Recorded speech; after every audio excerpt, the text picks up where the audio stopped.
Bonjour, bonsoir, mes chers puissants et puissantes du 241. En tout cas, ça dépend de l'heure à laquelle tu m'écoutes. Si je vous dis qu'il y avait un artiste qui avait fait bonne sensation quand il était rentré dans le rap game avec des punchlines, juste après, silence radio, ça vous fait penser à qui? Un autre détail, et si je vous disais Génération 80 Sud Saïd matriculé 6-1, j'ai de la haute qualité, vous pensez à qui? Encore un indice, et si je vous disais fuck les keufs et tous les agents, en compétition je vise la médaille d'or, rien à foutre de celle en argent. Il disait avoir la plume d'Aimé Césaire. À qui vous pensez? Allez, juste après le générique, on en parle.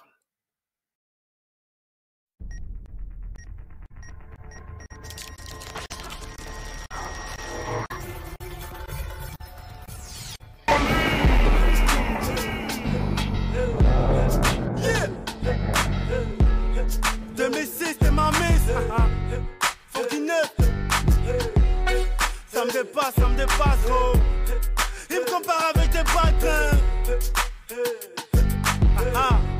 Écoute ça.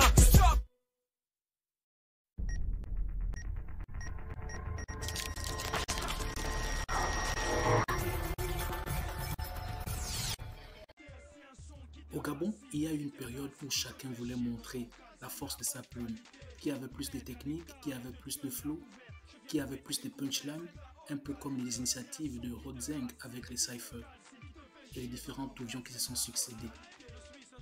Dites-moi d'abord si vous avez trouvé de qui je faisais allusion. En fait, ici je parle du capitaine. J'ai trouvé qu'il était fort, qu'il avait quelque chose de particulier, qu'il avait un potentiel. Et il avait une bonne direction artistique qui s'est profilée à l'horizon.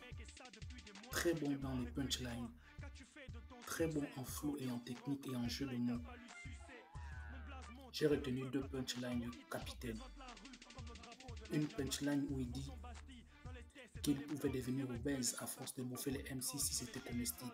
Je fais bander les mecs, je serais obèse à force d'en bouffer si les rappeurs étaient comestibles. Comme un scribe, j'ai mon 16. La deuxième punchline, c'est-à-dire que c'est un mec fort de caractère.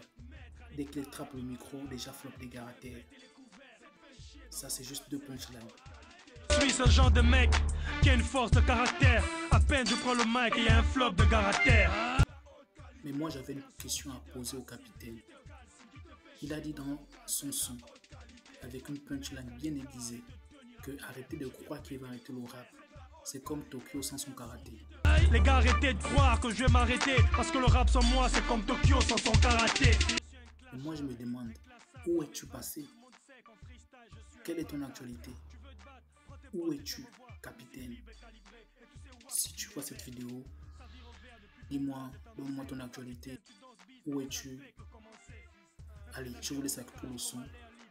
On se dit à la prochaine. C'était la rubrique Punchline aiguisée. Allez, ciao.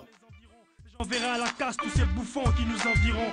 Quand je pose un hit, ça jacque dans les alentours. Alerter les tasses qu'il y a des queues et qu'elles attendent déjà leur tour. Ce que j'alterne, c'est du style amphétamine. N'est-ce pas ma génération 8 où je refais ta mine? Vouloir me contester, c'est un peu Obama, se fou, voyez. Je vais réécrire l'histoire comme Obama. Faut te mettre à l'écart et te tenir à couvert. Je viens péter les couverts, c'est de la haute qualité. C'est un son qui te fascine, qui te calcine, qui te fait chier dans ton cas. C'est de la haute qualité. Faut te mettre à l'écart et te tenir à couvert. Je viens péter les couverts, c'est de la haute qualité. C'est un son qui te fascine, qui te calcine, qui te fait chier dans ton cas. C'est de la haute qualité. Numéro 1 en punchline, le capitaine, Génération 80. Qu'est-ce qui se passe dans les périmètres?